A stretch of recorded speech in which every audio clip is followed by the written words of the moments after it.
어린아이에게서 배워라. 그들에게는 꿈이 있다.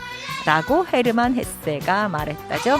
어른들은 미처 알지 못하는 아이들의 마음을 읽고 알아보는 시간. 어른들은 몰라요. 언제나 혼자이고 외로운 우리들을 따뜻하게 감싸주세요.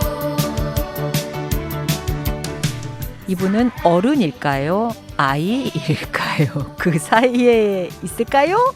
김지유 리포터와 함께합니다. 안녕하세요. 이게 무슨 말이에요? 네. 저는 어른입니다. 어른이니까. 네. 하지만 또 마음은 우리 네. 아이들 이렇게 인터뷰를 하시면서 아이들 굉장히 잘 이해하시는 것 같더라고요. 그런 뜻에서. 그럼요. 어른아이 어때요? 네. 어른아이. 그쵸. 그리고 어른아이를 이렇게 좀 뭉쳐서 이제 키덜트라는 말도 맞아요. 사용하니까요. 네. 예, 그래요. 근데 그리웠어요. 진짜요? 네. 지난주에 너무 즐거우셨다는 소문이 들리던데. 뭐 그리웠어요.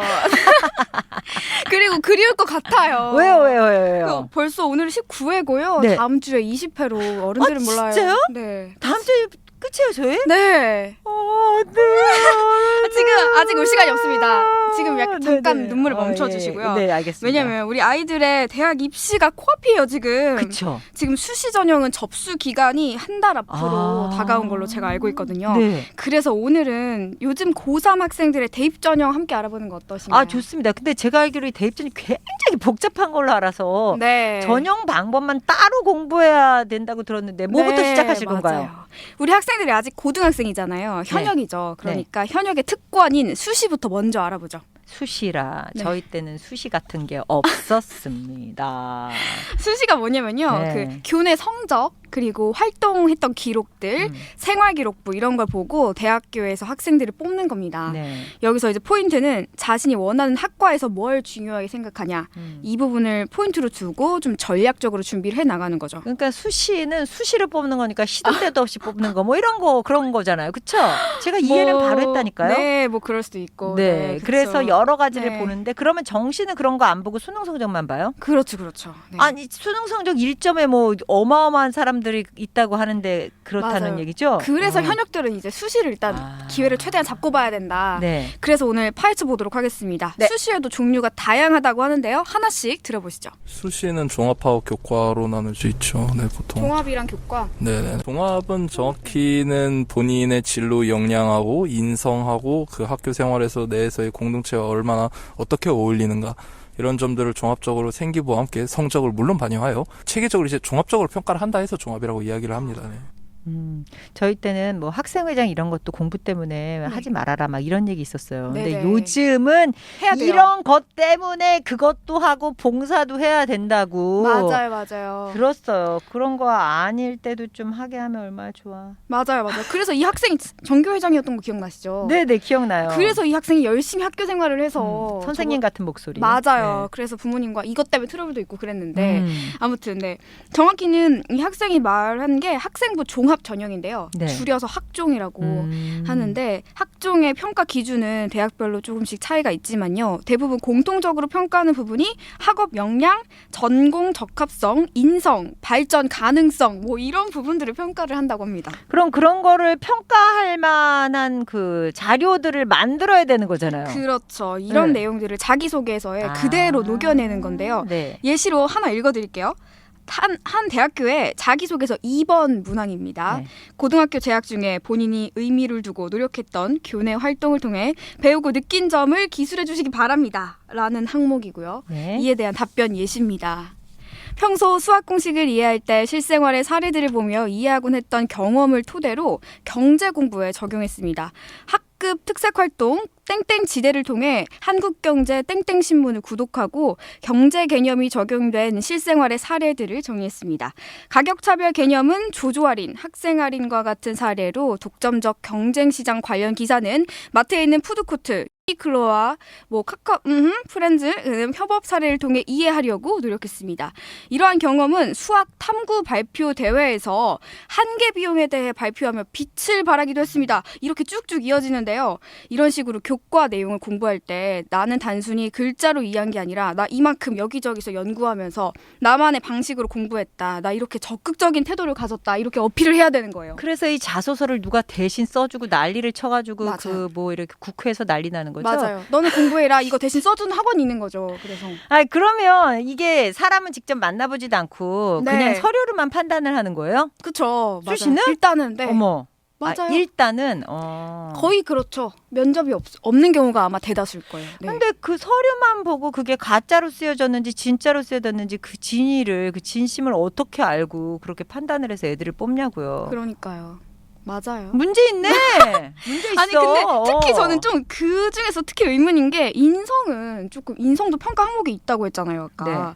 인성은 사실 오래 알고 지내도 다 알지 못하는 게 인성인데 어떻게 할까요? 아니 이렇게 인성을 보는데 왜 아이들 사이에 왕따나 이런 집단 따돌림이 있는 거예요? 우리 때는 그럴 것까지는 없었는데. 그러니까요. 평가 기준이 좀 잘못된 것 같기도 한데 아무튼 일단 우리 학생들은 일단은 지금 이런 입시 제도 안에 있는 게 사실이니까 뭐 어쨌든 나 이렇게 인성 좋은 사람이다 할 만한 증명할 거리를 만들어야 되잖아요. 그래서 네. 방금 제가 읽어드렸던 것과 비슷한 형식으로 내가 봉사 뭐 했는지 내가 교내에서 뭔가 학생들하고 협업 활동을 어떤 거를 통해 어떤 걸 이뤄냈는지 이런 것들을 기술을 해야 된대요. 또 내가 얼마나 소통 능력이 뛰어난가 이런 것도 증명을 다 해야 되고요. 네. 서류화 시켜야 됩니다. 그런데 혹시 그럼 션디는 갑자기 궁금해지는데 그 네. 사람들의 인성을 평가하는 그 기준이 있어요? 인성 눈빛? 눈빛. 이게요. 눈빛. 이 대화를 할 때도 아. 시선을 이렇게 맞추고 얘기를 하는 아, 거랑 네. 이렇게 갑자기 시선을 눈빛을 못 왔다 맞추겠어. 갔다 하는 거랑 그렇게 다르고요. 네. 그리고 사람들이 얘기할 때 네. 내가 뭐 누구 유명한 사람을 아는데 뭐 이렇게 얘기하는 사람치고 자기가 갖춰진 사람처럼 없는 느낌이에요. 그런 말투에서도. 네, 그래서 근데 기본적으로 그 사람이 주변을 대하는 태도, 네. 특히 자기보다 좀 어렵거나 좀 음. 힘든 사람을 대하는 태도를 보면 네. 좀 느껴지지 않나 싶은데요. 맞아요. 저는 어린아이나 강아지, 그쵸. 노약자 이런 사람들 대하는 거 볼 때 느낌이 확 오더라고요. 네. 그리고 운전할 때. 아. 운전할 때. 운전할 때는요, 사실 네. 정확히 알 수는 없어요. 왜냐하면 네. 저도 운전하면서 차 안에서는 혼자 있기 때문에 별말을 다 하거든요. 혼자 있을 때는 조금 혼자 있을 때 ADHD. 좀 풀어줘야 돼요. 네, 알겠습니다. 아무튼 다시 하던 얘기로 돌아와서 네네. 지금까지 학생부 종합 전형 알아봤는데요. 다음은 학생부 교과 전형입니다. 먼저 학생을 통해 설명 듣고 오시죠. 또 이제 나머지 하나가 교과인데 성적만. 그렇죠. 이제 그건 거의 성적만. 그리고 보통 요즘은 학교에서는 수능 최저라고 해서 이제 최소한 맞춰야 되는 수능 성적의 조건을 부합시켜야 또 들어갈 수 있는 거죠. 그게 교과. 네, 그걸 교과로 하죠. 예. 그럼 종합에는 수능 최저가 안 들어가겠죠? 들어가는 학교도 있지만 엄청나게 극소수죠. 엄청나게 극소수예요. 맞아요. 네. 이 전형은 말 그대로 그 고등학교 기간에 봤던 시험들 있죠. 중간고사, 기말고사 이런 진짜 딱 점수만 가지고 뽑겠다 이거예요. 어떤 부분에 있어서는 이게 옛날에 그 뽑는 방식이니까. 그런데 네. 수능뿐만이 아니라 평소 성적을 보겠다라는 맞아요. 네. 그런 얘기니까 네. 차라리 자소서보다 이게 이게 낫다. 낫지 않나라는 생각이 저는 드는데요. 그렇죠. 좀 수치화됐으니까 객관적이다 이렇게 볼 수도 있을 것 같은데 그쵸. 여긴 또 이제 수능 최저 등급 기준이 또 있다고 합니다. 네. 방금 말씀드린 이 직전에 말씀드린 종합 전형에는 수능 최저 기준이 없고요. 네. 교과 전형에는 최저 기준이 있습니다. 네, 교과는 공부니까 네. 그러니까 수능에서는 그래도 이 정도는 해야 된다라는 그런 것 같은데 맞아요, 맞아요. 그럼 그 최저 기준 등급은 뭐 다 그 과마다 다른 건가? 그럼요. 이게 뭐 예를 들어서 제가 션디 고등학교에 네. 다니는 학생이라고 해보면요. 네. 네. 내신 등급 평균 1.3등급이에요. 그래서 수시 교과 전형으로 서울대학교에 지원했는데 합격을 한 거예요. 와! 합격을 했는데 네. 일단 1차적으로 합격인데 서울대에서 너 합쳐서 5등급 만들어 와. 네. 수능 최저를 이렇게 네. 한 거죠. 네. 그러면은 이제 제가 그거에 따라서 기준에 충족을 시켜줘야 최종 합격인 겁니다. 수능 최저 등급 5등급을 만들어라. 네. 그러면은 예를 들어서 뭐 국영수를 합쳐가지고 왔을 때 네. 국어 1, 네. 국어도 1등급, 영어도 1등급, 수학도 1등급이면 111, 3이니까 5등급 안에 들어가는 그죠. 거군요. 그럼 합격. 네. 합격. 네. 근데 그렇지 않고 예를 들어서 뭐 둘둘둘 다 두 개 다 2등급이었다면 6등급이니까 불합격. 5등급 박이니까 불합격이 되는 거고. 그렇죠. 결국 이 교과 전형은 정말 공부를 잘하는 친구들이 갈 수 있는 전형이라고 볼 수 있습니다. 네. 이 학생부 학생부 교과 전형은 전체 대입 선발 인원 중에 약 40% 정도의 높은 비율을 그거 차지하고 봐요. 있죠. 제가 이게 제일 그래도 합리적이라는 그쵸, 느낌이라고 그쵸. 그랬잖아요. 네, 맞아요.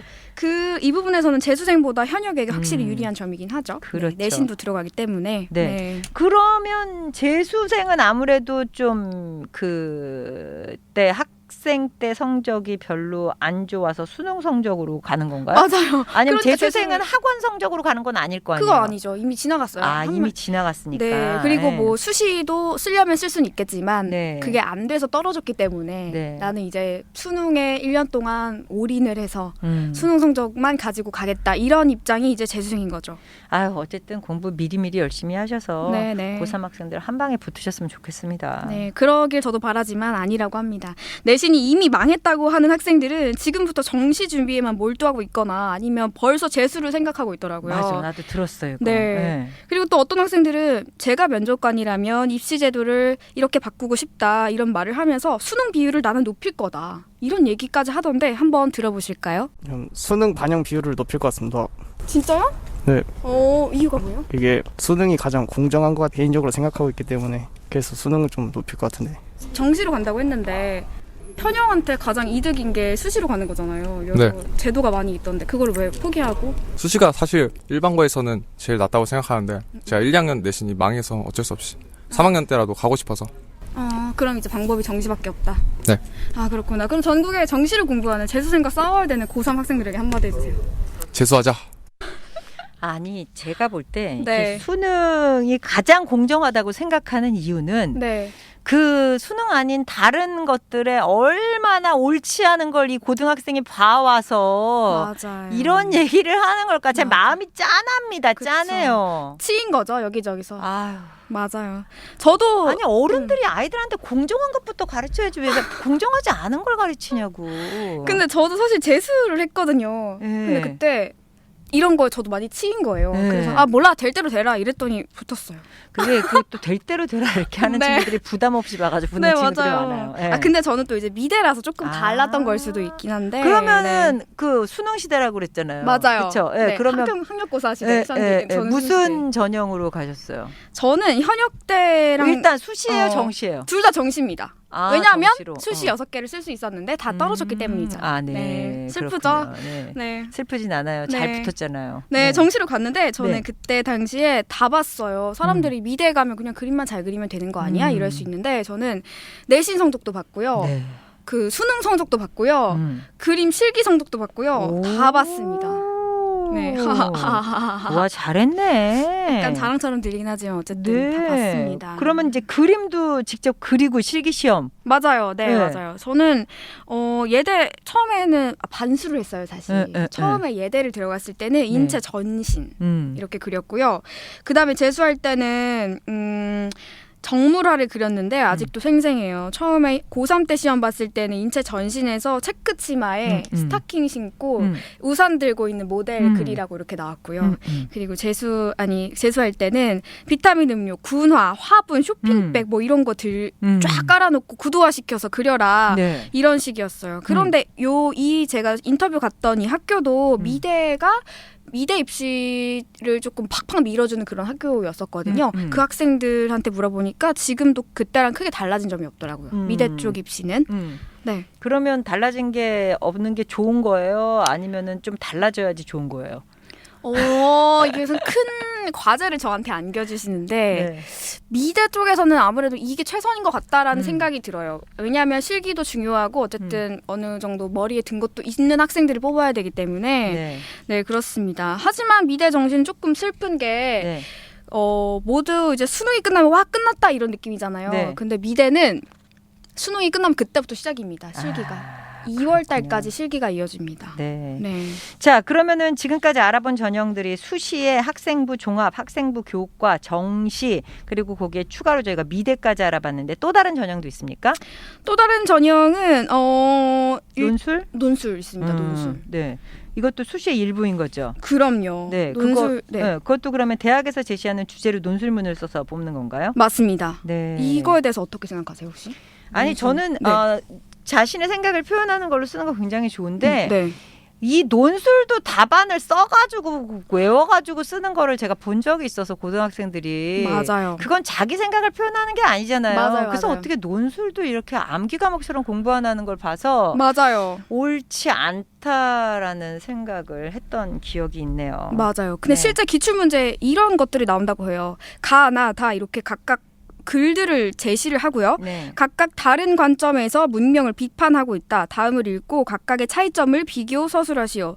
띄어쓰기 포함 500자에서 600자 40점짜리 이런 식이에요.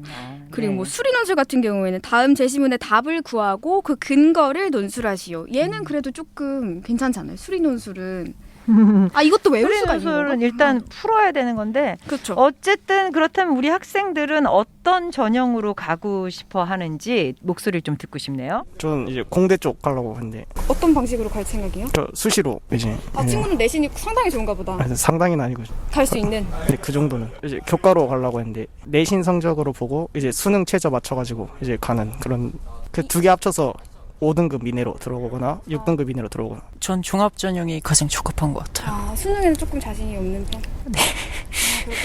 저는 수시가 그나마 유리한 것 같은데. 아유 복잡하죠. 이제 네, 힘들고 복잡하네요. 고된 입시 전쟁 네. 속에 아이들이 있습니다. 아이들도 고민이 많지만 우리 부모님들도 복잡한 것 속에서 갈피를 못 잡으실 것 같아요. 입시 제도에 불안해하시는 부모님께 도움이 되는 꿀팁 전해드립니다. 태일 선생님. 안녕하세요. 경기도 화수고등학교 교사 안태일입니다. 자주 바뀌는 교육과정, 그리고 그 교육과정보다 더 자주 바뀌는 입시제도 때문에 많이 불안하시죠? 변화의 방향성만큼은 늘 같다는 점을 기억하시면 좋습니다. 학생 중심의 교육과정을 지향한다는 방향성으로 일단은 변해왔습니다. 어떤 수업을 들을지도 아이들에게 선택권을 점점 더 넓히는 방향으로 변해가고 있습니다. 입시 제도와 교육과정의 변화가 찾아오더라도 우리 부모님들이 꼭 기억하셔야 할 것은 아이와 진로 탐색을 함께 고민하는 것이 선행되어야 하고 또 동행되어야 한다는 것입니다. 자신의 진로에 관해서 깊이 고민해보지 않은 아이들에게 진로와 관련된 교과를 선택하라고 하니 아이들에겐 여간 힘든 일이 아니겠죠. 자신이 나아가야 할 길을 아는 아이들은 학생 선택 중심 교육과정에서 더욱 적극적으로 변화에 적응해 나갑니다. 자신이 갈 길을 알기에 동아리 선택, 수행, 평가, 주제 선택, 교과 선택, 학습 의욕 다지기에 더욱더 적극적으로 나갈 수 있는 거죠. 입시제도 역시 큰 틀에서는 우리 아이의 진로 탐색길의 하나라는 것을 기억하세요. 진로 탐색에 적극적인 아이들이 입시제도 변화에도 적응이 빠릅니다. 입시제도가 어떻게 바뀌었고 구체적으로 어떻게 대응하면 좋을지를 아이와 함께 검색하고 함께 이야기 나눠보세요.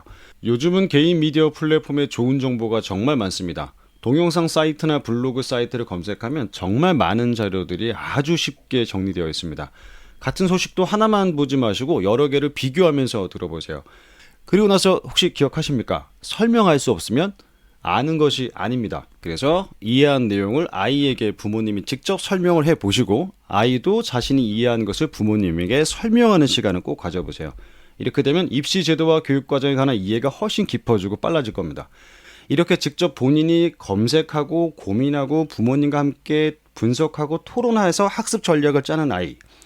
둘 중에 누가 더 좋은 가정과 당당한 결과를 가져올지는 답이 분명합니다. 아이의 미래와 삶을 위해 늘 고민하시는 학부모님들의 고생과 그 사랑을 응원합니다. 알겠습니다. 자, 오늘도 마지막 선물 준비하셨습니까? 그럼요. 선물 내용은요. 학생들이 생각하는 입시제도의 개선할 점입니다. 기대됩니다. 이거 네. 꼭 들어주시고요, 여러분. 우리 다음 주에 어른들의 몰라의 마지막 회니까 다음 주도 꼭 함께 해주시기 바랍니다. 네, 감사합니다. 고맙습니다.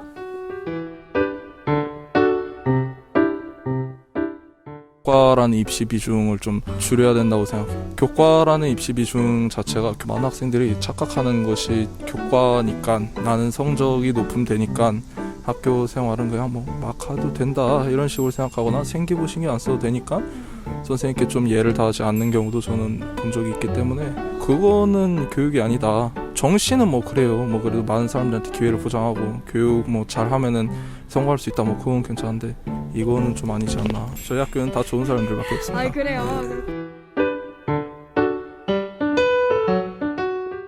우리 아이들은 오늘도 잘 자라고 있습니다. 이 코너는 경기도 교육청과 함께합니다.